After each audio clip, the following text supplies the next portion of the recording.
Dear colleagues, good afternoon, good morning. I have the honor to present a part of our research project carried out under the responsibility of our honored and recently deceased colleague Marcelo Giglio in collaboration with Marcelle Moor from Teacher Education University Bern, Neuchâtel, and me from Teacher Education University State of Vaud in Switzerland, where we work as teacher educators.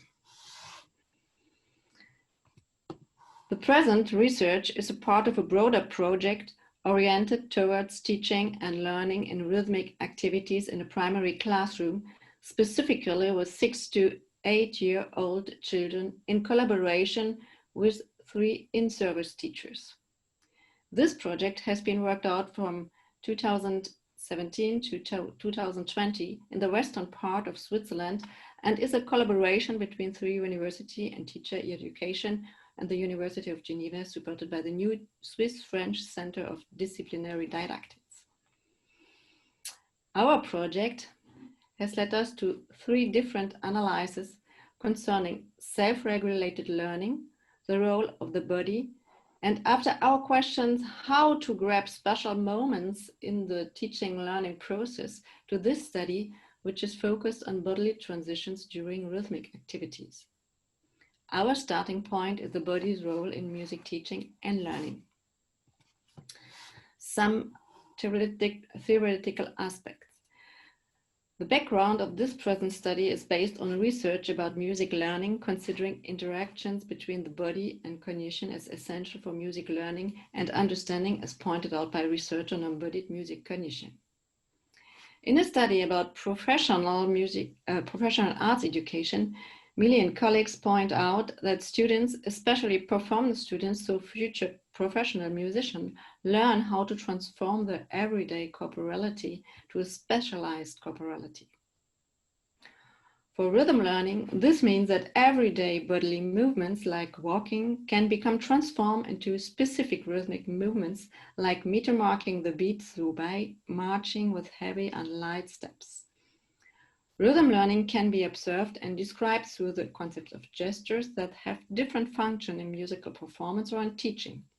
As Fatona and colleagues point out, in music performance or listening, gestures have a different function to produce, to express, or to understand music and to convey meaning. Teachers have to develop or utilize different kind or additional gestures for repetition, modeling, variation, and communication of musical skills or a musical concept in multiple ways. The role of the teacher. As Bremer pointed out in her dissertation about rhythm learning in primary music education, rhythm teaching and learning can be considered from an embodied cognition perspective, focusing on the relationship between body, mind, and environment. Therefore, the teacher plays a complex role, using his or her body to transmit and instruct rhythm skills in physical ways, as well as interact with and react to students' proposal. Teachers communicate information using various means. They use language, talking about rhythm, gestures, representing aspects of rhythm visually through the body, voice, chant, syllables or open sounds with or without pitch, and instrument, modeling by playing rhythm patterns or an instrument. Non-verbal dialogue plays an important role in regulating preschool students' action, for example, to express and regulate concepts like pulse and meter. The place of verbal interaction should be reconsidered with older children, as shown in our study on self-regulated rhythmic learning. In this analysis, we observed that verbal interaction are an important factor for improving learning, giving students the power to self-regulate their perception, performance skills, or conceptualizations of simple rhythm patterns. The concept of transition should help us now to analyze the same data under new perspective. According to a framework of cultural psychology, transitions concern the rupture of a form of routine and adaptation to a new situation.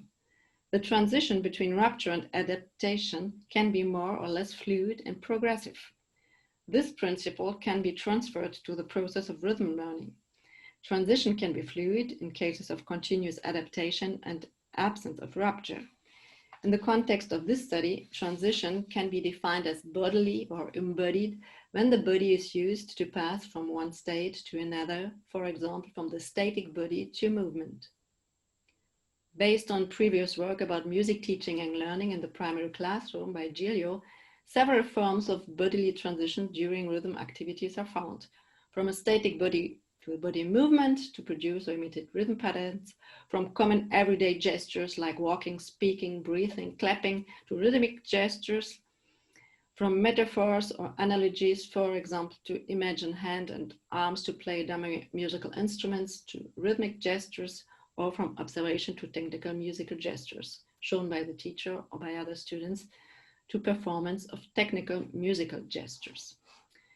The transitions can take place during verbal and nonverbal interactions in a rhythmic task and can be described in terms of fluidity or rupture. So that leads us to our research question. The study aims to better understand forms of bodily transitions produced during teacher-student interaction in primary school classroom during rhythm activities. We need to find out what bodily transitions emerge in this rhythm learning situation. How are these bodily transitions produced during teacher-student and student-student interaction? This exploratory study analyzes specific movements during rhythm learning activities in general music lessons at 2 Swiss primary schools. 3 teachers, 1 specialist music teacher, Mia, and 2 generalist teachers, Gina and Fanny, are observed during 3 or 4 lessons in 2 classes of 6 to 8 year old students. Each lesson is videotaped and each teacher is invited to comment on excerpts on their lesson. The lesson plan has been developed together in collaboration with the researcher and the teachers. For this study, the videos are analyzed by 2 researchers using selected coding, focusing on moments of transition on bodily rhythm activities, combining bottom-up and top-down coding strategies.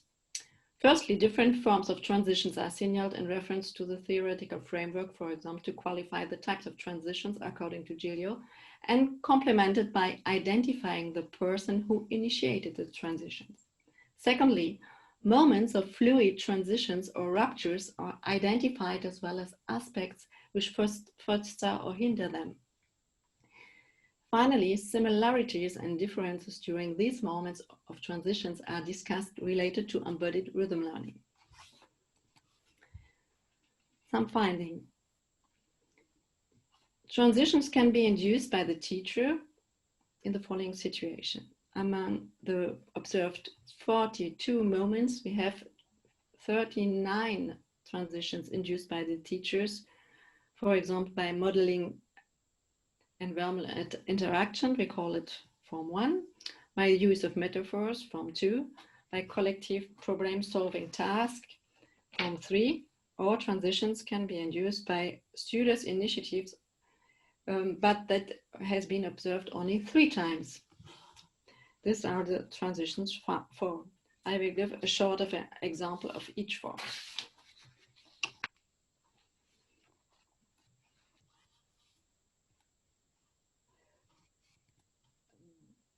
Transition 1. In order to induce musical gestures, all 3 teachers demonstrate movement and ask students to imitate and repeat. Embodied rhythm routines play a crucial role in ensuring fluid transition between everyday gestures, like walking, and rhythmic gestures to mark periodic movements according to the given music, or deep structures like pulse and meter and short rhythm pattern. But rupture had been observed too in these moments. The use of metaphors. Metaphor can be used to induce rhythm movements. For example, when teacher Mia uses metaphors by asking students to imagine that their bodies are controlled by a specific part of the body, using a hand, a finger, or a nose as a motor. Nevertheless, during the observed situation, the transitions show frequent ruptures. In our view, these activities lack the embodied musical routines necessary to pass from everyday movements to rhythmic patterns.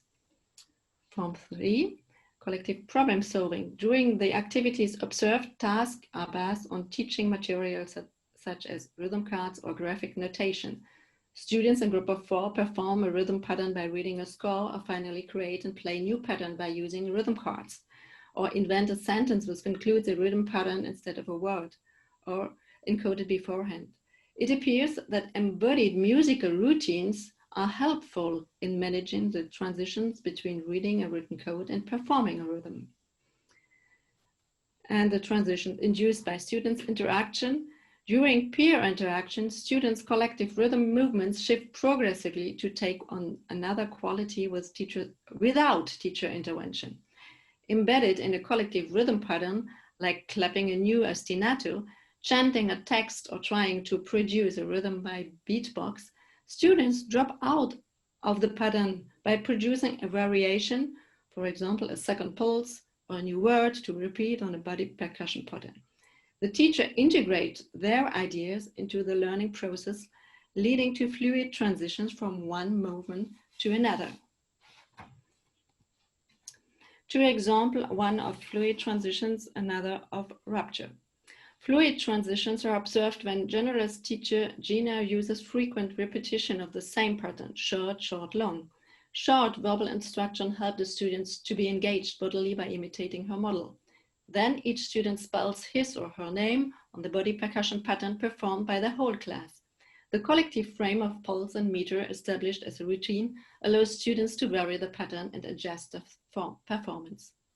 Rupture can be observed in a similar situation when teacher Fanny also starts by modeling rhythm movement, walking on the pulse and clapping the same rhythm pattern, 2 crotches and a quaver. Students learn to execute this pattern mostly through verbal instruction and explanation. Finally, the students are asked to perform the pattern by reading the graphic score on the blackboard. It appears that students have difficulty connecting the surface rhythm pattern to the deep level structure of pulse. This activity is characterized by ruptures. As a resume, we can say that elements present in fluid transitions are use of embodied musical routines and integration of students' proposal into the musical interaction. Elements of rupture identified were verbal explanations when disconnected from embodied knowledge, or too complex tasks when students need to constantly refer to the teacher's model. According to our data analysis, we can suggest that embodied routines are helpful in managing the transitions between reading a written code and performing a rhythm. The creative use of peers interaction can be considered as an important element to foster fluid transitions between rhythm activities, maintaining students' engagement and fostering progressive development of rhythm skills. Some conclusions for teacher education. Firstly, as fluid transitions can be observed when routines are shared by the whole group, the quality of bodily transitions can be considered as a significant element to observe during the rhythm learning process in the primary classroom. Secondly, as verbal instruction can induce ruptures in learning when disconnected from embodied knowledge, the connection between verbal explanation and embodied musical experience seems to be important to discuss with our teacher students. Thirdly, as students' interaction can lead to fluid transition, teachers could take profit to be able to use students' input in a creative and flexible manner. Future research perspectives emanating from this study could concern teachers' techniques in guiding classroom interaction through verbal and nonverbal dialogue and transitions between verbal and nonverbal interaction. I thank you for your attention, and we wish to express here our deep gratitude to Professor Dr. Marcelo Giglio, who has guided and inspired this work until the beginning of July.